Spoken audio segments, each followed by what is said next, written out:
Hello बच्चों, welcome to Rajiv classes. आज हम क्लास 12th का एक बहुत इंपॉर्टेंट चैप्टर स्टार्ट करने जा रहे हैं। इस चैप्टर का ओवरव्यू हमने पहले ही दे दिया है। इसका नाम है रिलेशंस एंड फंक्शंस। क्या नाम है? Relations and functions. देखो, रिलेशंस एंड फंक्शंस पढ़ने के पहले आपको एक चीज़ जाननी पड़ेगी जिसका नाम है ए क्रॉस बी। देखो, हम आपको पता है ना, ये दिस इज कार्टेशियन प्रोडक्ट। हम ये चीज़ फाइंड आउट कैसे करते हैं, आपको पहले ये चीज़ पता करनी पड़ेगी। ठीक है, लेट से अगर मैं बोलूँ आपसे कि सेट ए की वैल्यू है 1 और 2 और सेट बी जो है वो है मेरे पास 1 2 और 3। ये मेरे पास दो सेट्स हैं। अगर मैं आपसे ए क्रॉस बी की बात करता हूँ तो ए क्रॉस बी क्या होता है? देखो, ए क्रॉस बी होता है the set of all ordered pair from the set A and B. ठीक है, फॉर एग्जांपल इसमें क्या है, और सारे सारे ऑर्डर पेयर होने चाहिए जिसमें ए जो है वो कहाँ से बिलोंग करना चाहिए? सेट ए से। और बी जो है वो कहाँ से बिलोंग करना चाहिए? सेट बी से। क्लियर बच्चों? अगर मैं यहाँ से ए क्रॉस बी लिखना चाहूँ तो ए क्रॉस बी क्या होगा? देखो, अगर ए का मतलब है कि सारे जितने भी पॉसिबिलिटी हैं यहाँ पर, देखो अगर वन मैं यहाँ पर लिखता हूँ ए से, तो वन के साथ क्या आ सकता है? सेकंड सेट से भी वन आ सकता है, फिर वन के साथ सेकंड सेट से टू आ सकता है, फिर वन के साथ क्या आ सकता है? 3 आ सकता है। सिमिलरली टू के साथ 1 आ सकता है, टू के साथ 2 आ सकता है, टू के साथ 3 आ सकता है। समझ में आ रहा है? क्लियर बच्चों? देखो, this is the A cross B. ये मैंने आपको सेट बिल्डर फॉर्म में लिखा है। क्लियर? और ये मैंने ए क्रॉस बी आपको लिखन कर दिखा दिया है। ठीक है, ए जो है वो क्या आ रहा है? सेट ए से आ रहा है, और बी जो है वो सेट बी से आ रहा है। क्लियर? अब यहाँ पर देखो, जो भी एलिमेंट मतलब जो ए की वैल्यू है, स्मॉल ए की वैल्यू, वो सेट ए से ही हो सकती है, और जो ये बी है, स्मॉल बी जो कि एलिमेंट है मेरा, वो बी से हो सकती है। क्लियर बच्चों? उम्मीद करता हूँ आपको ये चीज़ समझ आई होगी। नेक्स्ट जो कॉन्सेप्ट है इसमें वो है, हम बताने जा रहे हैं कि आपको what is the meaning of relations. Clear? Relation का मतलब क्या है? देखो, रिलेशन हम कहते हैं, अगर मैं आपके सामने डेफिनेशन लिखूं, R is called a relation, R is called a relation from A to B if R is a subset of A cross B। अब देखो, सबसेट तुमको पता होना चाहिए, क्लास 11 में तुमने बहुत अच्छे से पढ़ रखा है। सबसेट का मतलब क्या हुआ? देखो, अगर मैं इन दोनों ही सेट की बात करूं तो देखो, ए के सारे एलिमेंट बी में आ रहे हैं। देखो, 1 भी इसमें आ रहा है और 2 भी इसमें आ रहा है। देखो, 1 और 2 दोनों के दोनों ही इसमें आ रहे हैं, तो यहाँ पर मैं बोल सकता हूँ A is a subset of B. Clear? तो सबसेट होना चाहिए। क्लियर? मतलब कि उसके सारे एलिमेंट जो हैं वो ए क्रॉस बी में आने चाहिए। कोई डाउट? तो अगर मैं रिलेशन आपको समझाना चाहूँ तो आर एक रिलेशन है। देखो, इसको लिखें कैसे? R is a relation such that from A to B. Clear?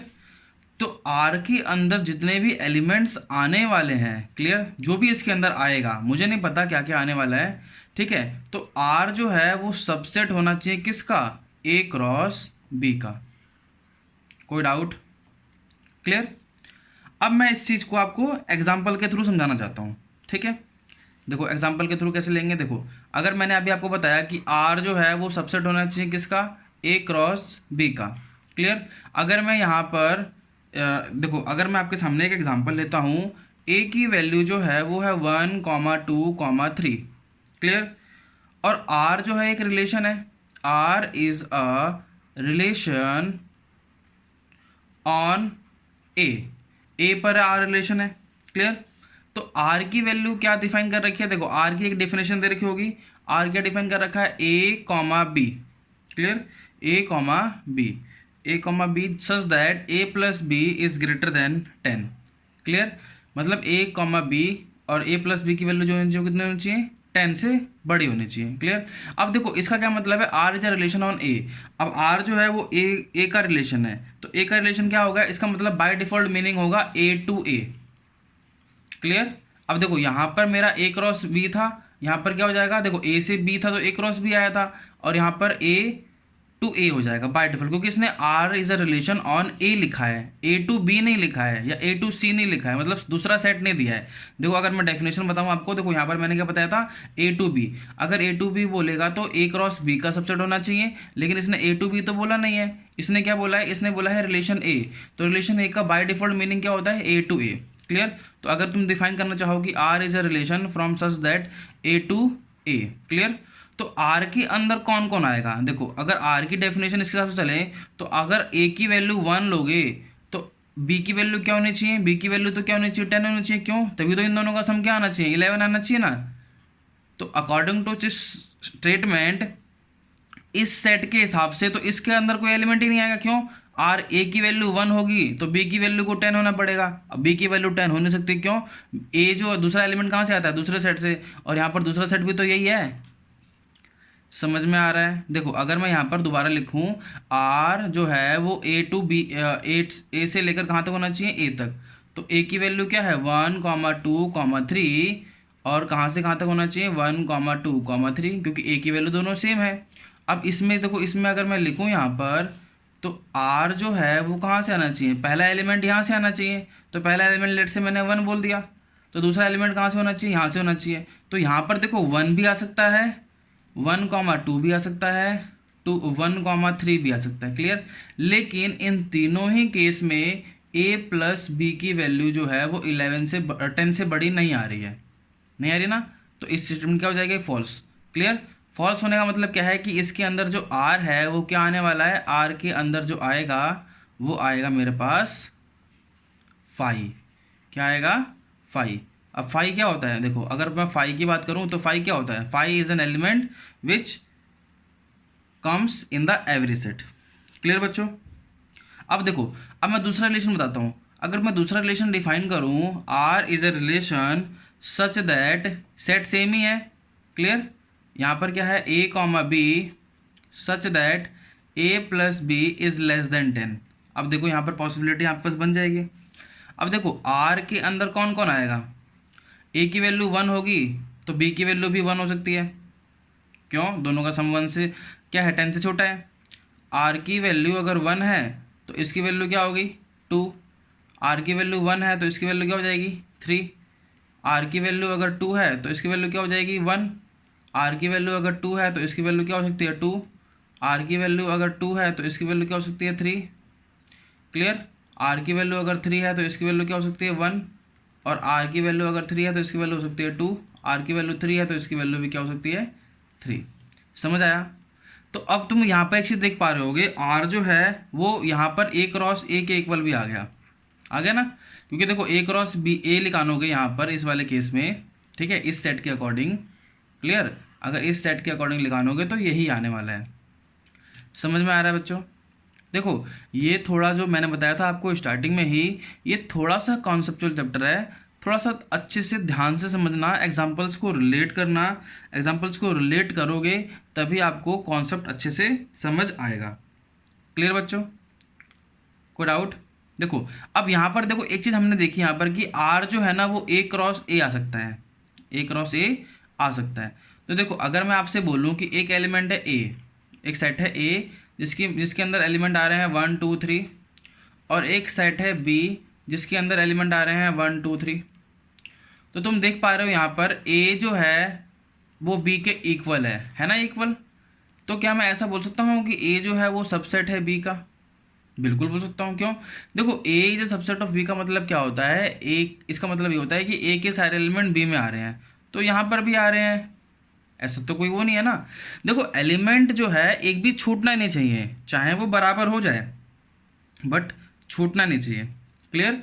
तो हमने अभी जो लास्ट एग्जांपल देखा, देखो लास्ट एग्जांपल में क्या देखा कि जो रिलेशन है वो मेरा ए क्रॉस ए आ गया। अब ए क्रॉस ए इसलिए आया क्योंकि यहाँ पर जो मैंने सेट दे रखा था वो दोनों के दोनों सेम दे रखा था, क्योंकि ए ही बोल रखा था तो ए से ए आना चाहिए।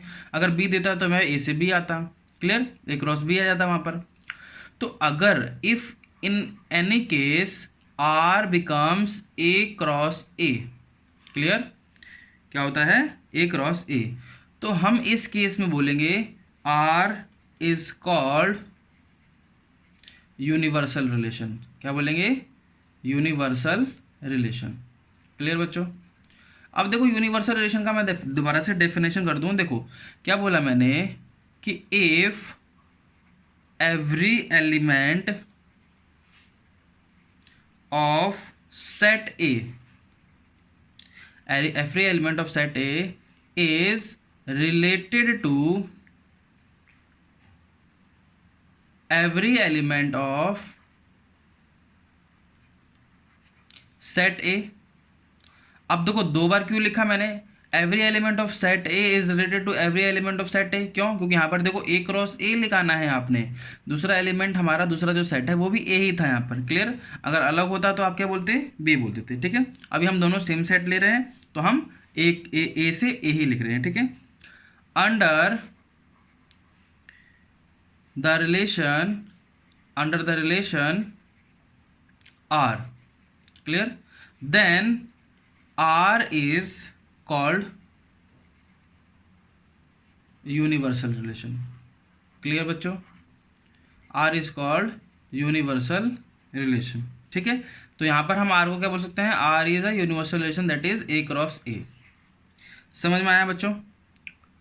देखो हमने आज कॉन्सेप्ट सीखा है कि रिलेशन का मतलब क्या है। रिलेशन का सिंपल सा मतलब ये है, अगर मैं फर्स्ट स्लाइड में करूँ आपके सामने, तो देखो फर्स्ट स्लाइड जो है, रिलेशन का मतलब क्या है, रिलेशन का मतलब है कि R is called a relation from A to B if R is a subset of A cross B. Means जो यहाँ पर आपके पास जो दो सेट दे रखे हैं, देखो आर डिफाइन होगा दो सेट पर। अब यहाँ पर एक सेट कुछ भी हो सकता है, ठीक है, यहाँ पर मैंने नेम लिख रखा है, यहाँ पर ये सेट कुछ भी हो सकता है।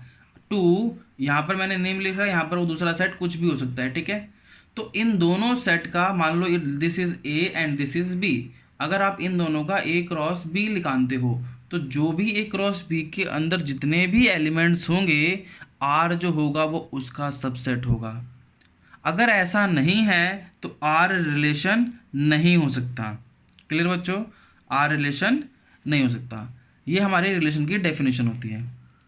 अगर किसी को कोई डाउट है, अगर समझ नहीं आया है, मैंने आपको दो एग्जांपल देके समझाने की कोशिश करी है, स्टिल अगर आपको कोई डाउट है तो वीडियो के एंड में मैंने आपको ईमेल आईडी दे रखी है, आप उस ईमेल आईडी पे मुझे मेल कर सकते हैं, मैं आपको जल्दी से जल्दी रिवर्ट बैक करूँगा। हाँ, और कोशिश करना कि ये वीडियो को पूरा देखें। क्यों? देखो पूरा देखोगे तभी समझ में आएगा, स्किप करके देखोगे तो नहीं समझ में आएगा। और जब भी आपको टाइम मिलता है, लाइक अगर आपको कोई कॉन्सेप्ट समझना है तो जब भी आपको टाइम मिलता है आप अपने फ्री टाइम पर देखो इसको, ठीक है, और पूरा देखो और पूरा समझने की कोशिश करो। और कोई डाउट हो रहा है तो मुझे मेल करके या कमेंट सेक्शन में पूछ के मेरे से पूछ लीजिए। ठीक है बच्चों, नेक्स्ट क्लास में हम आपको टाइप्स ऑफ रिलेशंस के बारे में बात करेंगे। ठीक है बच्चों, आज के लिए इतना ही करते हैं। Thank you.